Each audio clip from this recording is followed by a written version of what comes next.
ಸುರೇಳಿನಂತಿದ್ದ ಲಹರಿ ಮುಖ ನೋಡಿ ನಗ್ತಿತ್ತು. ತಾರಕ್ನ ಕೋಪದಿಂದ ನೋಡ್ತಿದ್ದ ಲಹರಿ ಜ್ಯೂಸ್ ಬಂದು ಕೊಟ್ಟು ಶರ್ಟ್ ಮೇಲೆ ಸುರಿದ್ಬಿಟ್ಲು. ಬೇಕಂತಲೇ ಬಿಡ್ತೀನವ್ರನ್ನ ಯಾರು ತಾನೇ ಕಾಪಾಡೋದಕ್ಕೆ ಸಾಧ್ಯ? ಅತ್ತೆಯವರೇ ಅಂತ ರಾಗ ಹೇಳ್ದೆ ತಾರಕ್. ಅಷ್ಟೇ ಹುಡುಗಿ ಹೃದಯ ಹೊಟ್ಟೆಯೊಳಗೆ ಜಾರು ಬಿಡ್ತು. ಕೆಲಸದಲ್ಲಿ ನಿರ್ಮಲಾ ಅವ್ರಿಗೆ ಅಳಿಯನ್ ಸಿಹಿಯಾದ ಕರೆ ಕಿವಿಗೆ ಬೀಳಲಿಲ್ಲ ಅಂತ ಮತ್ತೊಮ್ಮೆ ಅತ್ತೆಯವರೇ ಅಂತ ಕರೆಯೋದಕ್ಕೂ ತಾರಕ್ ಶರ್ಟ್ ಹಿಡಿದು ತನ್ನ ಇಡೀ ಶಕ್ತಿಯನ್ನು ಉಪಯೋಗಿಸಿ ಸರಸರನೆ ರೂಮ್ನೊಳಗೆ ಎಳ್ಕೊಂಡು ಹೊಟ್ಟೋದ್ಲು. ಏನೇ ಬೆಡ್ರೂಮ್ ಕರ್ಕೊಂಡು ಬಂದಿದ್ಯಾ, ಮೂಡ್ ಬಂತ ಅಂತ ತುಂಟತನದಿಂದ ನಗ್ತಾ ಮೈ ಮುರಿತಾ ಕೇಳಿದ. ತಾವು ಕೊಡೋ ಶಾಕ್ಗೆ ಮೂಡಲ್ಲ ಕಣ್ರಿ ಗಂಡ, ಮೈಂಡೇ ಹಾಳಾಗುವಂತಿದೆ. ಚೀಚಿ ರಾಮ್ ನಿನ್ನ ಜೊತೆ ಸೇರಿ ನಾನು ಕೂಡ ಕೆಟ್ಟ ಪದಗಳನ್ನ ಮಾತಾಡ್ತಿದ್ದೀನಿ ಅಂತ ಕೆನ್ನೆಗಳ ಕೈಯಿಂದ ಹೊಡ್ಕೊಳ್ತಾ ಲಹರಿ ಕೈಗಳನ್ನ ಹಿಡ್ಕೊಂಡು, ಇವು ನಾನು ಮುತ್ತಿಡೋ ಗಿಣ್ಣಿನ ತುಂಡುಗಳು, ಹೊಡೆದು ಹೋದ್ರೆ ಚೆನ್ನಾಗಿರಲ್ಲ ಅಂದ ಕೋಪದಿಂದ ನೋಡ್ತಾ. ಏನು ತುಂಬ ಜಾಸ್ತಿ ಮಾಡ್ತಿದ್ದೀರಾ ಹಾಂ ಅಂದ್ಲು. ನಾನೇನು ಮಾಡಿದೆ? ನೀನು ಮಾಡಿದ ಕೆಲಸವನ್ನು ಮತ್ತೆಗೆ ಹೇಳ್ತಿದ್ದೀನಿ. ನಿಮ್ಗೆ ಗೊತ್ತಾ, ನಾನು ತುಂಬ ಒಳ್ಳೆ ಸ್ಟೂಡೆಂಟ್. ಸ್ಕೂಲ್ನ ತಪ್ಪು ಮಾಡಿದವ್ರನ್ನ ಟೀಚರ್ಗೆ ಹಿಡ್ಕೊಡ್ತಿದ್ದೆ. ಸೊ ಇವಾಗ ನೀನು ಅತ್ತೆಗೆ ಹಿಡ್ಕೊಡ್ಬೇಕು ಅಂತ ಮತ್ತೊಮ್ಮೆ ಅತ್ತೆಯವರೇ ಅಂತ ಕರೆಯೋದಕ್ಕೆ ಬಾಯಿ ತೆಗಿಯೋಷ್ಟರಲ್ಲೇ ಕೈಯಿಂದ ಬಾಯಿ ಒತ್ತಿ ಹಿಡಿದು, ಏನ್ರಿ ಹೀಗೆ ಜೀವ ತಿಂತೀರಾ ಅಂದ್ಲು. ನೀ ಅಷ್ಟೊಂದು ಖರ್ಚು ಮಾಡೋಷ್ಟು ಸ್ವಲ್ಪ ಮಿತವ್ಯಯವಾಗಿರೋದು ಅಭ್ಯಾಸವಾಗಿರೋ ಪ್ರಾಣ ತಾನೇ, ಅದಕ್ಕೆ ಹಾಗೆ ಆವೇಶ ಬಂತಷ್ಟೇ. ಅಷ್ಟಕ್ಕೂ ನನ್ನ ಗಂಡ ನನಗೋಸ್ಕರ ಪ್ರೀತಿಯಿಂದ ಎಲ್ಲವನ್ನ ಕೊಡಿಸಿದ್ರೆ ನನ್ನ ಕೋಪ ಯಾಕೆ ಬರುತ್ತೆ? ಹೇಳಲಾಗದಷ್ಟು ಸಂಭ್ರಮ ಆಗ್ತಿದೆ ಅಂದ್ಲು ಕಣ್ಣೀರ ಹನಿಗಳೊಂದಿಗೆ. ಅವಳನ್ನ ತನ್ನ ಮೇಲೆ ಕೇಳ್ಕೊಂಡು, ನಿನ್ನ ಕಣ್ಣುಗಳೆಲ್ಲ ಆನಂದವನ್ನು ನೋಡೋದಕ್ಕೆ ನಾನು ಎಲ್ಲಿಗಾದರೂ ಹೋಗ್ತೀನಿ ಹುಚ್ಚುಡುಗಿ, ಆದರೆ ಇವಾಗ ನೀನು ಮಾಡಿದ ಕೆಲಸಕ್ಕೆ ಮಾತ್ರ ಶಿಕ್ಷೆ ಖಂಡಿತ ಅಂದ. ಶರ್ಟ್ ಹಾಳಾಗಿರೋದು ನೋಡಿ ಇತ್ತ ಕೊಡಿ ವಾಶ್ ಮಾಡಿ ತರ್ತೀನಿ ಅಂದ್ಲು. ಶರ್ಟಲ್ಲ ಮ್ಯಾಟರ್ ಅಂತ ಬಟನ್ಸ್ಗಳನ್ನ ಕಿತ್ತು ಹಾಕಿ ಮೈಗಂಟ್ಕೊಂಡಿದ್ದ ಹಣ್ಣಿನ ರಸವನ್ನು ತೋರಿಸ್ತಾ ಇದನ್ನೆಕ್ಕು ಅಂದ. ಕಣ್ಣುಗಳನ್ನ ಓರಿಯಾಗಿ ಮೇಲೆ ಕಿತ್ತಿ ಸೆರಗಿನಿಂದ ಒರೆಸೋದಕ್ಕೆ ಹೋದರೆ ಅದನ್ನು ಕಿತ್ತು ಪಕ್ಕಕ್ಕೆಸ್ತು ಲಹರಿ ಕುತ್ತಿಗೆ ಹಿಡಿದು ಎದೆ ಹತ್ತಿರ ತಂದು ಹ್ಞೂ ಅಂದ. ಅದರಲ್ಲೂ ನಮ್ಮ ಹುಡುಗನದು ಜಿಮ್ ಬಾಡಿ. ಮೊನ್ನೆವರೆಗೂ ಹೆಲ್ತ್ ಪ್ರಾಬ್ಲಮಿಂದಾಗಿ ಆಟಕ್ಕೆ ಎತ್ತಿದ್ದ ವರ್ಕೌಟ್ಗಳನ್ನ ಈ ಮಧ್ಯೆ ಸಿಕ್ಕಾಪಟ್ಟೆ ಮಾಡ್ತಾ 6 ಪ್ಯಾಕನ್ನು 8 ಪ್ಯಾಕ್ ಮಾಡ್ಕೊಂಡಿದ್ದಾನೆ. ಇನ್ನು ಲಹರಿ ಹುಡುಗಿ ಆಗದೆ ಇರ್ತಾಳಾ? ಅಮ್ಮ ಬಂದರೆ ಅಂತ ನಾಚಿಕೆಯಿಂದ ಕೇಳಿದವಳ ಮಾತಿಗೆ ಡೋರ್ ಲಾಕ್ ಮಾಡಿ ಅವಳನ್ನ ಬೆಡ್ ಮೇಲೆ ಕೂರಿಸಿ ಒಂದು ಕಾಲನ್ನು ಬೆಡ್ ಮೇಲಿಟ್ಟು ಲಹರಿಗೆ ತುಂಬ ಹತ್ತಿರವಾಗಿ ನಿಂತ್ಕೊಂಡ. ಅವನ ಮೈ ಮಾದಕತೆಗೆ ಸೊಂಟ ಸುತ್ತ ಕೈ ಹಾಕಿ ತುಟಿಗಳಿಂದ ಹಣ್ಣಿನ ರಸವನ್ನು ಸವಿಯುತ್ತಾ ಒಳಗಿನವರೆಗೂ ಇದ್ದವನ ಹೊಕ್ಕಳನ್ನು ಮುತ್ತಿಡ್ತಾ, ನಿನಗೊಂದು ವಿಷಯ ಹೇಳ ಅಂದ್ಲು. ಹ್ಞೂ ಅಂತ ಅವಳ ತಲೆ ಮೇಲಿಂದ ತನ್ನ ಕೈಯಿಂದ ಮೆಲ್ಲಗೆ ಸವರ್ತ. ನನ್ನ ಹೊಟ್ಟೆಗಿಂತ ನಿನ್ನ ಹೊಟ್ಟೆ ತುಂಬ ಸುಂದರವಾಗಿದೆ ಅಂತ ನಕ್ಕದ್ಲು. ಸಣ್ಣದಾಗಿ ನಗ್ತಾ ಅವನು. ಓಹೋ ಬಂಗಾರ ಅವರೇ, ನೀವು ನಗ್ತಾ ಇದ್ದೀರಾ, ಎಂಥ ಅದ್ಭುತ ಅಂತ ಕೆನ್ನೆಗುಳಿ ಕಿಸ್ ಮಾಡಿ, ನೀನು ಹೋಗೋಣ, ಹೀಗೆ ಮದುವೆಗೆ ಮುಂಚೆ ಒಂದು ರೂಮಲ್ಲಿ ಇದ್ರೆ ಚೆನ್ನಾಗಿರಲ್ಲ ಅಂತ ಹೇಳ್ತಿದ್ರೆ ಕೇಳ್ದಲ್ಲಿ 3 ತಿಂಗಳು ಇದ್ದಿದ್ದನ್ನು ಮರೆತುಬಿಟ್ಟಿಯಾ ಅಂದ ಅವಳು ಮತ್ತು ಶರ್ಟನ್ನು ಹಾಕ್ಕೊಳ್ತಾ. ಅಲ್ಲಿ ನೀನು ನಾನು ಮಾತ್ರ ಇದ್ವಿ, ಇಲ್ಲಿ ಎಲ್ಲರೂ ಇದ್ದಾರಲ್ವಾ ಅಂತಿದ್ಲ ಹರಿ ತುಟಿಗಳು ಸೇರಿಸಿ ಆ ಸಿಹಿಯ ಸವಿನವಳು ತುಟಿಗಳಿಂದ ಸವಿ ತಣಿದು ಬಿಡುತ್ತಾ. ಹತ್ತಿನ ಫುಲ್ ಬ್ಯುಸಿ ಹುಡುಗಿ, ಕಾಲ್ ಮಾಡೋದಕ್ಕೂ ಕೂಡ ಸಮಯ ಇರಲ್ಲ, ಬೇಸರ ಮಾಡ್ಕೊಬೇಡ ಸರಿನಾ ಅಂದ. ಯಾಕೆ ಅಂತ ಬೇಸರದಿಂದ ಕೇಳಿದ್ಲು. ನಮ್ಮ ನಿಶ್ಚಿತಾರ್ಥಕ್ಕೆ VIP ಇನ್ವೈಟ್ ಮಾಡಬೇಕು, ಅದಲ್ಲದೆ ಅರೇಂಜ್ಮೆಂಟ್ಸ್ ಎಲ್ಲವನ್ನು ಅಪ್ಪ ಒಬ್ಬರೇ ನೋಡ್ಕೊಳ್ಳೋದಕ್ಕಾಗಲ್ಲ. ಶಂಕರಣ್ಣ ಕೂಡ ಇದ್ದಾರಲ್ವಾ? ಹೌದು, ಅದಕ್ಕೆ ನಾನು ಆಫೀಸ್ ಕೆಲಸಗಳಲ್ಲಿ ಬ್ಯುಸಿ. ಮದುವೆಗೂ ಕೂಡ ಜಾಸ್ತಿ ಟೈಮ್ ಇಲ್ಲ ಅಲ್ವಾ, ಸೊ ಎಲ್ಲವನ್ನು ನೋಡ್ಕೋಬೇಕು. ಆದರೆ ನೀನು ಮನೆಗೆ ಬಂದುಬಿಡು, ಮಮ್ಮಿ ಮತ್ತು ಮನು ಇರ್ತಾರೆ, ಮಾತಾಡೋ ಹೋಗಬಹುದು ಅಂತ ಹೇಳ್ತಿದ್ರೆ ಬೇಸರದಿಂದ ಮುಖ ಇಟ್ಕೊಂಡ್ಲು. ಪ್ಲೀಸ್ ಇವೆಲ್ಲವನ್ನ ಮನಸ್ಸಿನಲ್ಲಿ ಇಟ್ಕೋಬೇಡ ಬಂಗಾರ, ತಾಳಿ ಮಿದ್ಮೇಲೆ ಬೈಯುವಂತ ಮಾಡ್ತೀನಿ. ಬೈದ್ಕೊಂಡ್ರು ನಿನ್ನ ಬಿಡಲ್ಲ ಬಿಡು.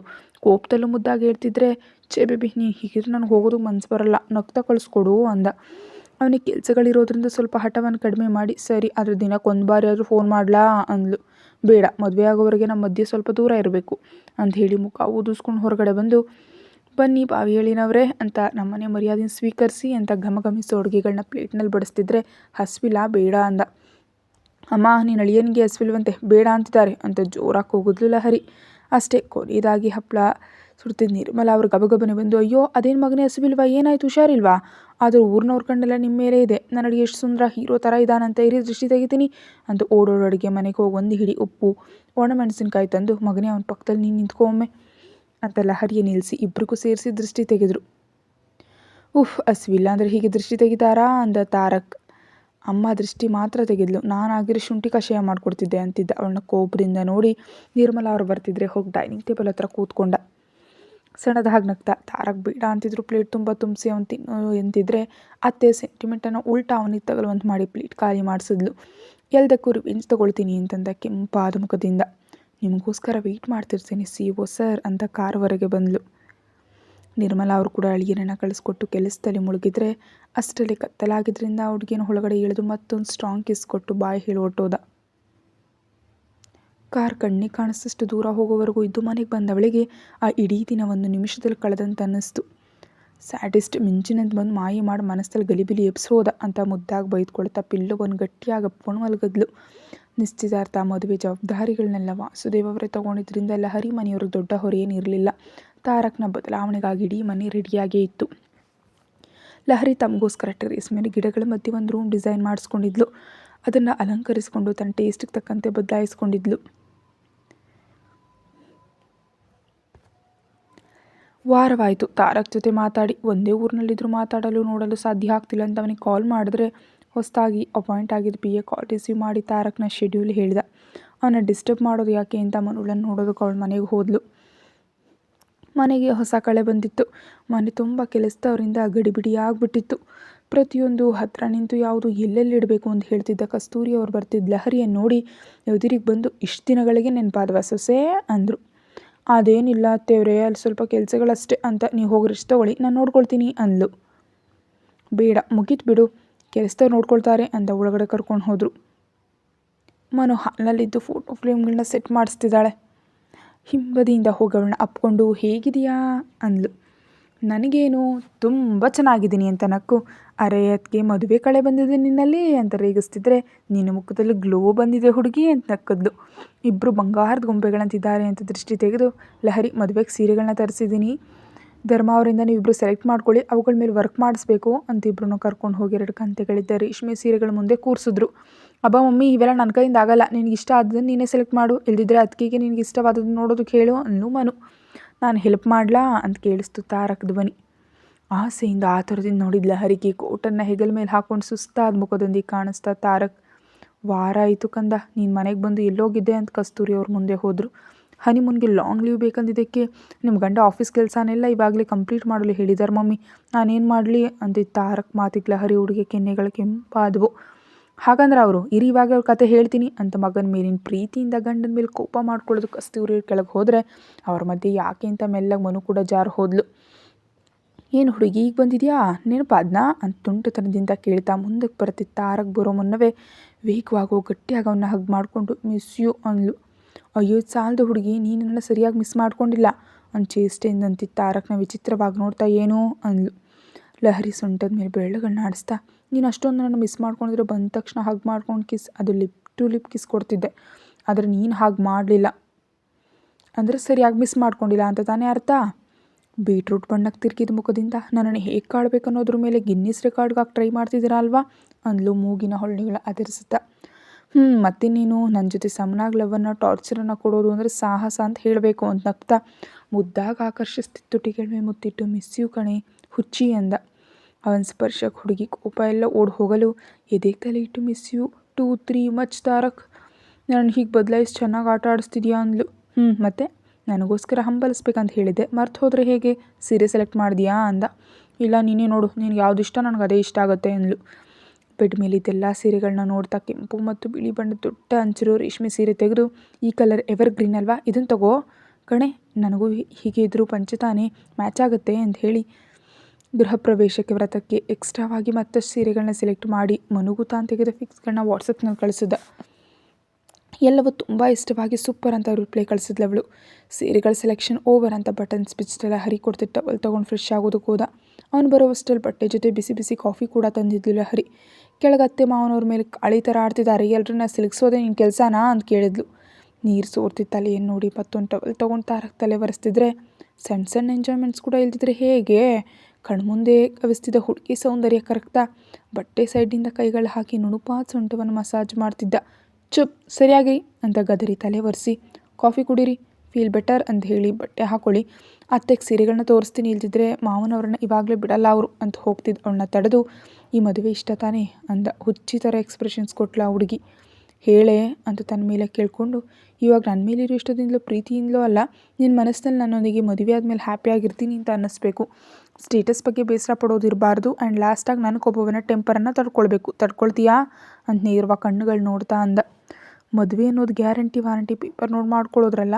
ಸೊ ನನ್ನ ಗಂಡ ಬಿಲಿಯನರಾದರೂ ಬಡವನಾದರೂ ನನ್ನ ಸ್ಟೇಟಸ್ ಕೂಡ ಅದೇ ಆಗುತ್ತೆ, ಅದಕ್ಕೆ ನಾನು ಮನಸ್ಪೂರ್ವಕವಾಗಿ ಒಪ್ಕೊಳ್ತೀನಿ, ಜೊತೆಯಾಗಿರ್ತೀನಿ. ಇನ್ನು ನಿಮ್ಮ ಕೋಪ ಟೆಂಪರ್ ನನ್ನ ಮೇಲೆ ತೋರಿಸೋ ಅಥಾರಿಟಿ, ಕೇರ್, ಲವ್, ರೊಮ್ಯಾನ್ಸ್ ಯಾವುದಾದ್ರೂ ನಂಗೆ ತುಂಬ ಇಷ್ಟ. ಇವು ಹಾಗಿದ್ರೇ ನಾನು ನಿಮ್ಮನ್ನು ಲವ್ ಮಾಡೋದು. ಇನ್ನು ನಾನು ಹುಚ್ಚನ್ನು ಬರೆಸೋದಕ್ಕೆ ಸಿದ್ಧರಾಗಿ ಮಿಸ್ಟರ್ ತಾರಕ್ ವರ್ಮಾ ಅವರೇ. ಆ್ಯಂಡ್ ಒನ್ ಮೋರ್ ಅಂತ, ಮದುವೆ ಆದಮೇಲೆ ಎಲ್ಲ ಗಂಡನ ಥರ ಮದುವೆ ಬಗ್ಗೆ ಹೆಂಡತಿ ಬಗ್ಗೆ ದರಿದ್ರ ಪಂಚ್ಗಳನ್ನ ಹಾಕಿದ್ರೆ ನನ್ನ ಕೋಪ ಬರುತ್ತೆ. ನಮ್ಮಿಬ್ಬರು ಇಷ್ಟದ ಪ್ರಕಾರ ಮದುವೆ ಆದಮೇಲೆ ಏನಿದ್ರು ಇಬ್ಬರು ಒಂದಾಗಿ ಬರೆಸ್ಬೇಕು, ಇದಕ್ಕೆ ನಿಮಗೆ ಓಕೆನಾ ಅಂದ್ಲು ಹುಬ್ಬು ಮೇಲೆ ಕೆತ್ತುತ್ತಾ. ಇಷ್ಟ ಅದೇ ಹುಡುಗಿ ಇವಾಗಿನಿಂದ ನನ್ನ ಕಂಟ್ರೋಲ್ ಮಾಡೋದಕ್ಕೆ ನೋಡ್ತಿದ್ಯಾ? ಚಿರತೆ ಹುಲಿನ ಕಂಟ್ರೋಲ್ ಮಾಡೋದಕ್ಕೆ ಸಾಧ್ಯನಾ ನೋವೆ? ನನ್ನನ್ನು ನಿನ್ನ ಅಧೀನಕ್ಕೆ ಯಾವಾಗಲೂ ತಂದುಬಿಟ್ಟಿದ್ಯಾ. ಇಷ್ಟೆಲ್ಲ ಹೇಳ್ತಿದ್ಯಾ, ಆದರೆ ನನಗೆ ಇಷ್ಟ ಇಲ್ಲದನ್ನು ನೀನು ಮಾಡೋದೇ ಇಲ್ಲ. ನಿನಗೆ ಇಷ್ಟವಿಲ್ಲದನ್ನು ನಾನು ಮಾಡಬೇಕು ಅಂತ ಅಂದ್ಕೊಳ್ಳಲ್ಲ. ಸೊ ಅನ್ನುತ್ತಾ ಕಾಲುಬೆರಗಳ ಮೇಲೆ ನಿಂತು ತಾರ ಕುತ್ತಿಗೆ ಸುತ್ತ ಕೈ ಹಾಕಿ ಲೈಟಾಗಿ ಕಿಸ್ ಮಾಡ್ತಿದ್ರೆ, ಅದನ್ನು ಪೂರ್ತಿ ಫ್ಯಾಷನೇಟ್ ಕಿಸ್ ಆಗಿ ಬದಲಾಯಿಸಿ, ನಿನ್ನ ಜೊತೆ ಹೆಜ್ಜೆ ಇಡೋದಕ್ಕೆ ನಾನು ಸಿದ್ಧವಾಗಿದ್ದೀನಿ ಕಣೆ. ಹಾಗೆ ನನ್ನ ಜವಾಬ್ದಾರಿಗಳನ್ನ ಹೊರೋದಕ್ಕೆ ನೀನು ಕೂಡ ಪ್ರಿಪೇರ್ ಆಗು. ತಾಳಿ ಬಿದ್ದು ಸಂಪ್ರದಾಯಗಳೆಲ್ಲ ಮುಗಿದು ನೀನು ನನಗೆ ಸಿಕ್ಕ ಮೇಲೆ ನಿನ್ನ ಪರಿಸ್ಥಿತಿ ಬೇಟೆಗಾರನ ಬರಿಯಲ್ಲಿ ಬಿದ್ದ ಜಿಂಕೆ ಮರಿ ಅಂತಾಗುತ್ತೆ ಅಂದ.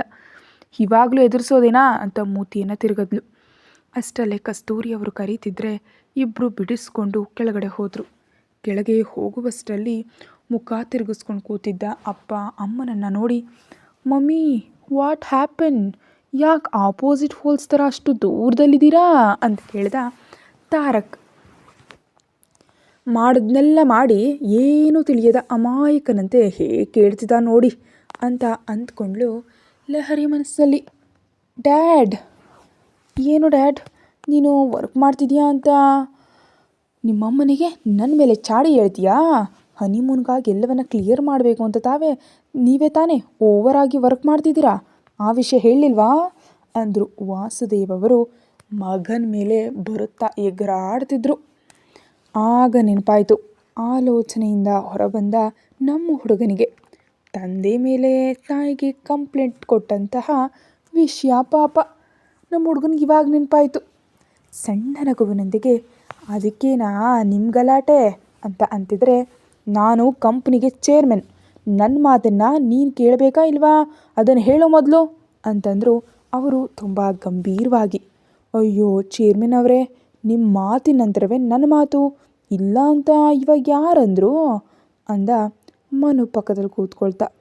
ನೋಡಿದ್ರಾ, ಇನ್ನು CEO ಅವರು ತಮ್ಮ ಮದುವೆಗೋಸ್ಕರ 2 ತಿಂಗಳು ಲೀವ್ ಬೇಕು ಅಂತ ಕೇಳಿದಾಗ ಯಾವುದೇ ಕೆಲಸಗಳು ಪೆಂಡಿಂಗ್ ಇಲ್ಲದಂತೆ ನೋಡ್ಕೊಳ್ಳಲು ಹೇಳಿದ್ದು ತಪ್ಪಾ? ಅರೆ, ನನ್ನ ಒಬ್ಬನೇ ಮಗನ ಮದುವೆಗೆ ನಾನು ಕೆಲಸಗಳಲ್ಲಿ ಮುಳುಗಿ ಹೋಗಿದ್ದೀನಿ. ಕಂಪನಿ ಜವಾಬ್ದಾರಿಯನ್ನು ನನ್ನ ನಂತರ ಇರೋ ನಿನಗೆ ತಾನೇ ಕೊಟ್ಟಿದ್ದು. ನಾನು ಎಲ್ಲವನ್ನ ಕಂಪ್ಲೀಟ್ ಮಾಡಿಕೊಂಡು ಮದುವೆ ಆದಮೇಲೆ ಲೀವ್ ಬೇಕು ಅಂತ ನೀನೇ ತಾನೇ ಅಂದಿದ್ದು. ಆದರೆ ನಿಮ್ಮ ಮಮ್ಮಿ ಅದನ್ನು ಅರ್ಥ ಮಾಡ್ಕೊಳ್ಳಲ್ಲ ಅಂತ ಅಂದರು ಅವರು. ಈಗೋ ನನ್ನ ಮಗನನ್ನು ಏನಾದರೂ ಅಂದರೆ ನಾನು ಸುಮ್ಮನೆ ಇರಲ್ಲ, ಹೇಳ್ತಿದ್ದೀನಿ. ಇನ್ನು ಕೆಲವು ದಿನಗಳಲ್ಲಿ ಮದುವೆ ಇಟ್ಕೊಂಡು ಹುಡುಗನಿಗೆ ಹಾಗೆ ರೆಸ್ಟ್ ಇರದಂತೆ ಮಾಡಿಬಿಟ್ರೆ ಮದುವೆ ದಿನಕ್ಕೆ ಅವನ ಮುಖ ಬಾಡ್ ಹೋಗಲ್ವೇನ್ರಿ ಅಂತ ಗದರಿದ್ರು ಕಸ್ತೂರಿಯವರು. ನಿಮ್ಮ ಮಗನದು ಅಷ್ಟು ವೀಕ್ ಬಾಡಿ ಏನಲ್ಲ ಅತ್ತೆಯವರೇ, ರೋಬೋಟ್. ಆಫೀಸ್ನಲ್ಲಿ ಎಲ್ಲರನ್ನೂ ಎಷ್ಟೊಂದು ಓಡಿಸ್ತಾರೆ ಗೊತ್ತಾ, ಆ ಮಟ್ಟಿಗೆ ಅವರು ಕೂಡ ಓಡಬೇಕಲ್ವಾ ಅಂತ ಮಾವನ ಪರವಾಗಿ ಮಾತನಾಡಿದ್ಲು ಲಹರಿ. ನನ್ನ ಬಂಗಾರ ಸೊಸೆ ನೋಡಿದ್ರೆ ಅದಕ್ಕೆ ಹೆಣ್ಮಕ್ಳು ಮನೆಯಲ್ಲಿರಬೇಕು ಅಂತ ಅನ್ನೋದು. ನಿನ್ನ ಮಗ ನಿನ್ನ ಪಾರ್ಟಿಗೆ ಹೋದರೆ ನನ್ನ ಸೊಸೆ ನನ್ನ ಪಾರ್ಟಿಗೆ ಬರ್ತಾಳೆ. ನೀವಾದರೂ ಹೇಳಿ ನ್ಯಾಯ ಏನಂತ. 10 ದಿನಗಳಲ್ಲಿ ಮದುವೆ ಇದೆ, ಲೀವ್ ಬೇಕು ಅಂತ ಕೇಳಿದ, ಸರಿ ಅಂದೆ. ಅವನು ಹೋದ್ಮೇಲೆ ನಾನು ಮಾಡಬೇಕಾದ ಕೆಲಸಗಳು ಕೂಡ ಇವಾಗಲೇ ತಲೆ ಮೇಲೆ ಹಾಕ್ಕೊಂಡ್ರೆ ಅದು ನನ್ನ ತಪ್ಪ? ಅವನಿಗೆ ನಾನು ಮಾಡಿದ ಕೆಲಸ ಇಷ್ಟ ಆಗಲ್ಲ, ನನ್ನ ಮೇಲೆ ಕತ್ತಿ ಮಸಿತಾನೆ. ಇವಾಗ ಆ ಚಾನ್ಸನ್ನು ನಾನು ಯಾಕೆ ಬಿಡಬೇಕು? ಅದಕ್ಕೆ ಮದುವೆ ಮುಂಚಿನ ದಿನದವರೆಗೂ ಆಫೀಸ್ ಕೆಲಸಗಳನ್ನ ಅವನನ್ನೇ ನೋಡ್ಕೊಳ್ಳೋದಕ್ಕೆ ಹೇಳಿದೆ. ಮದುವೆ ಅರೇಂಜ್ಮೆಂಟ್ಸ್ ಎಲ್ಲ ನಾನು ಮಾಡ್ತಿದ್ದೀನಿ. ನನ್ನ ಜೊತೆ ಶಂಕರ್ ಹೇಗಿದ್ರೂ ಇದ್ದಾನೆ. CEO ಆಗಿ ಕಂಪನಿ ಶೇರ್ಸ್ ಅರ್ಧದಷ್ಟು ಅವನದೇ. ಇನ್ನು ಆ ಮಟ್ಟಿಗೆ ಕಷ್ಟಪಡ್ತಿದ್ರೆ ಹೇಗಾಗತ್ತೆ? ಯು ಆರ್ ರೈಟ್ ಮಾವನವರೇ. ಎಂಪ್ಲಾಯ್ ಆಗಿ ನನ್ನನ್ನು ಒಂದು ಇಡೀ ನೈಟ್ ಆಫೀಸ್ನಲ್ಲಿಟ್ಟು ವರ್ಕ್ ಅಂತ ಟಾರ್ಚರ್ ಮಾಡಿದ್ದಾರೆ. ನಾನು ಹೇಗಿದ್ದರೂ ಆ ರಿವೆಂಜ್ ತೀರಿಸ್ಕೊಳ್ಳೋದಕ್ಕಾಗಲ್ಲ. ನನ್ನ ಪರವಾಗಿ ನೀವೇ ತೀರಿಸ್ಕೊಳ್ಳಿ ಅಂದ್ಲು ಲಹರಿ. ನಿನಗಿದೆ ಅನ್ನುವಂತ ನೋಡ್ತಿದ್ದ ತಾರಕ್ನ ನೋಡಿದ್ರಾ ಮಾವನವರೇ, ನಿಮ್ಮ ಮುಂದೆ ಹೇಗೆ ಬೆದರಿಸ್ತಿದ್ದಾನನ್ನ? ಇವಾಗ ಹಿಡಿಯತ್ತೆ, ಏನಂತೀರಾ ನಿಮ್ಮ ಮಗನನ್ನು ಅಂದ್ಲು. ನನ್ನ ಮಗ ಇಂದು ಹೇಳ್ಕೊಳ್ಳೋದಲ್ಲ, ಆದರೆ ತಾರಕ್ ಬಿಸ್ನೆಸ್ಗೆ ಎಂಟರ್ ಆದಮೇಲೆಯೇ ಮಿಲಿಯನರ್ಸ್ ಆಗಿದ್ದ ನಾವು ಬಿಲಿಯನರ್ಸ್ ಆಗಿದ್ದು. ತಾರಕ್ ಕಂಪನೀಸ್ ಟಾಪ್ನಲ್ಲಿವೆ, ಅದನ್ನು ನೆನಪಿಟ್ಕೊಳ್ಳಲು ಹೇಳು ನಿಮ್ಮ ಅವನಿಗೆ ಅಂದರು ಕಸ್ತೂರಿಯವರು. ಮನು ಮಾತ್ರ ಕೆನ್ನೆ ಕೆಳಗೆ ಕೈ ಇಟ್ಟುಕೊಂಡು ನಡೀತಿದ್ದಂಥ ಆರ್ಗ್ಯುಮೆಂಟ್ಸನ್ನು ಎಂಜಾಯ್ ಮಾಡ್ತಿದ್ರೆ ಬಂದ ಶಂಕರ್. ಏನಿದು ಇಷ್ಟೊಂದು ವಾದ ಅನ್ನುತ್ತಾ. ತಾರಕ್ಗೆ ವರ್ಕ್ ಹೇಳಿದ್ದಾರೆ ಅಂತ ಅಪ್ಪನ ಮೇಲೆ ಜಗಳ ಮಾಡ್ತಿದ್ದಾರಮ್ಮ ಅಂತ ಅಂದರು ಮನು ನಗ್ತಾ. ಅಪ್ಪನಿಗೆ ಲಹರಿ ಸಪೋರ್ಟ್ ಮಾಡ್ತಿದ್ದಾಳೆ, ಸರಿ ಬಿಡಿ, ಮನೆ ಅಳಿಯನ ಮುಂದೆ ನಿಮ್ಮೊಂದಿಗೆ ವಾದ ನನಗೆ ಯಾಕೆ ಅಂತ ಟೀ ಮಾಡಲು ಹೋಗ್ತಿದ್ರೆ ತಡೆದು ತಾನೇ ಹೋಗಿ ಎಲ್ರಿಗೂ ಟೀ ಮಾಡ್ಕೊಂಡು ಬಂದಳು ಲಹರಿ. ತಾರಕ್ ಕಂಪ್ನೀಸ್ ಬಗ್ಗೆ, ಶಂಕರ್ ಮದುವೆ ಕೆಲಸಗಳ ಬಗ್ಗೆ ಮಾತಾಡ್ತಾ ಟೀ ಕುಡಿದ ಮೇಲೆ, ನಾನು ಮನೆಗೆ ಹೋಗ್ತೀನಿ ಅತ್ತೇವ್ರೆ, ಅಮ್ಮ ಫೋನ್ ಮಾಡಿದ್ರು ಬರೋದಕ್ಕೆ ಹೇಳಿ ಅಂತ ಅಂದ್ಲು. ತಾರಕ್ ಅವಳನ್ನ ಬಿಟ್ಟು ಬರೋದಕ್ಕೆ ಕಾರ್ ಕೀಸ್ ತಗೊಂಡ. ಬಾಯ್ ಹೇಳಿ ತಾರಕ್ ಹಿಂದೆ ಹೊರಟಳು ಲಹರಿ. ಮನೆಗೆ ಸ್ವಲ್ಪ ದೂರದಲ್ಲಿ ಯಾವಾಗಲೂ ವೆಯ್ಟ್ ಮಾಡೋ ಪ್ಲೇಸ್ನಲ್ಲಿ ಕಾರ್ ನಿಲ್ಲಿಸ್ತಾ ತಾರಕ್ ಲಹರಿಯನ್ನು ಒಡಲಿಗೆ ಎಳಕ್ಕೊಂಡು, ಏನು ಗಂಡನಿಗೆ ಸಪೋರ್ಟ್ ಮಾಡ್ತಿಲ್ಲ ನೀನು ಅಂತ ಫೋರ್ಸಾಗಿ ಎಳೆದಿದ್ದರಿಂದ ಮುಂದಕ್ಕೆ ಬಿದ್ದು ಮುಂಗುರುಳನ್ನು ಸವರ್ತಾ ತುಂಬ ಸ್ಮೂತ್ ವಾಯ್ಸ್ನಲ್ಲಿ ಕೇಳ್ದ, ನಿನ್ನೆವರೆಗೂ ಮಾವನವ್ರನ್ನ ಕೂಡ ಹೆದರ್ಸಿದ್ದೀರಲ್ವಾ, ಇನ್ನು ಇವಾಗಿನಿಂದ ನಿಮ್ಮ ಬೆದರಿಕೆಗಳನ್ನ ಕಡಿಮೆ ಮಾಡಿ. ಹುಟ್ಟುತ್ತಲೇ ಬಂದವುಗಳು ಕಡಿಮೆ ಆಗಲ್ಲ ಹುಡುಗಿ, ನಿನ್ನ ಟ್ರೈನಿಂಗ್ನಲ್ಲಿ ಏನಾದರೂ ಕಡಿಮೆ ಆಗುತ್ತೋ ಏನೋ. ಹೀಗೆ ಹೇಳ್ತೀರಾ ಬಿಡಿ, ಟೈಮ್ ಆಯ್ತು ಹೋಗ್ತೀನಿ ಅಂತ ಅಂತಿದ್ರೆ, ಏನು ಅಷ್ಟು ಗಡಿ ಬಿಡಿ, ಮನೆಯಲ್ಲಿ ಕೆಲಸಗಳೆಲ್ಲ ಮುಗಿದಿವಲ್ಲ, ಇನ್ನು ಏನಿವೆ ಅಂತಿದ್ರೆ, ಏನೋ ಅಮ್ಮ ಕಾಲ್ ಮಾಡಿದಲ್ವಾ ಹೋಗ್ತೀನಿ ಪ್ಲೀಸ್ ಬಿಡು ಅಂತ ಅಂತಿದ್ರೆ, ನೈಟ್ ಬೆಂಗಳೂರಿಗೆ ಹೋಗ್ತಿದ್ದೀನಿ, ಲಾಸ್ಟ್ ಮೀಟಿಂಗ್ ಇದೆ ಮದುವೆಗೆ ಮುಂಚೆ, ಅಟೆಂಡ್ ಆಗಿ ಬಂದುಬಿಟ್ರೆ ನಮ್ಮ ಎಂಗೇಜ್ಮೆಂಟ್, ತಕ್ಷಣವೇ ಮದುವೆ, ಆಮೇಲೆ ಹನಿಮೂನ್, ಅಬ್ಬೋ ಟೈಟ್ ಶೆಡ್ಯೂಲ್ ಇನ್ನು ಅಂತ ತಲೆ ಹಿಂದೆ ಕೈಗಳು ಹಾಕಿ ಮುಂದಕ್ಕೆ ಬಂದು ತುಟಿಗಳನ್ನ ಲಾಕ್ ಮಾಡ್ದ. ಅವನು ಬಿಟ್ಟ ಮೇಲೆ ಟೇಕ್ ಕೇರ್ ಅಂದ್ಲು ಲಹರಿ. ನಾಳೆ ಮೆಹಂದಿ ಆರ್ಟಿಸ್ಟ್ ಬರ್ತಾರೆ, ಮನು ಮಮ್ಮಿ ಅವ್ರು ಕೂಡ ಬರ್ತಾರೆ, ನೀವು ಬರಲ್ವಾ? ಜರ್ನಿಯಲ್ಲಿ ಇರ್ತೀನಿ ನಾನು, ಮತ್ತು ನನ್ನ ಮೆಹಂದಿನ ನೀವು ನೋಡಲ್ವಾ? ಮದುವೆಗೆ ನಾನೇ ಹತ್ರ ನಿಂತು ಡಿಸೈನ್ ಸೆಲೆಕ್ಟ್ ಮಾಡ್ತೀನಿ ಸರಿನಾ ಅಂದ. ಮುಖ ಸಣ್ಣದು ಮಾಡ್ಕೊಂಡಿದ್ದ ಲಹರಿಯ ಕೆನ್ನೆಗಳನ್ನು ತನ್ನ ಕೈಯಿಂದ ಎಳೆಯುತ್ತ. ಸೇಫ್ ಜರ್ನಿ, ಜಾಗ್ರತೆ ಅಂತ ಅಂದ್ಲು. ಅಂತ ಅವಳನ್ನು ಮನೆ ಹತ್ರ ಡ್ರಾಪ್ ಮಾಡಿ ಹೊರಟು ಹೋದ ತಾರಕ್. ಅದೇನೇ ಹುಡುಗ ಮನೆ ಒಳಗಡೆ ಬರಲಿಲ್ಲ ಅಂತ ನಿರ್ಮಲಾ ಅವರು ಕೇಳ್ತಾ ಇದ್ದರೆ, ಬೆಂಗಳೂರಿಗೆ ಹೋಗ್ತಾ ಇದ್ದಾರೆ ಮಾ, ಆ ಗಡಿಬಿಡಿಯಲ್ಲಿದ್ದಾರೆ ಅವರು, ನಾಡಿದ್ದು ನಿಶ್ಚಿತಾರ್ಥ ಇಟ್ಕೊಂಡು ಇವಾಗ ಪ್ರಯಾಣ ಮಾಡೋದು ಏನೇ, ನಾಳೆ ಸಂಜೆ ಅಷ್ಟರಲ್ಲಿ ಬಂದುಬಿಡ್ತಾರೆ ಅಮ್ಮ, ನೀನು ಕಂಗಾಲಾಗಬೇಡ, ಏನಂತ ಅರ್ಜೆಂಟಾಗಿ ಬರೋದಕ್ಕೆ ಹೇಳಿದೆ? ಮದುವೆಯಲ್ಲಿ ಹುಡುಗನಿಗೆ ಹಾಕೋದಕ್ಕೆ ಚೈನ್, ಉಂಗುರ, ಬ್ರೇಸ್ಲೆಟ್ ಮಾಡಿಸಿದ್ದೀವಲ್ಲ, ಬಂದಿವೆ, ನಿನಗೆ ತೋರಿಸೋಣ ಅಂತ ಕರೆದೆ.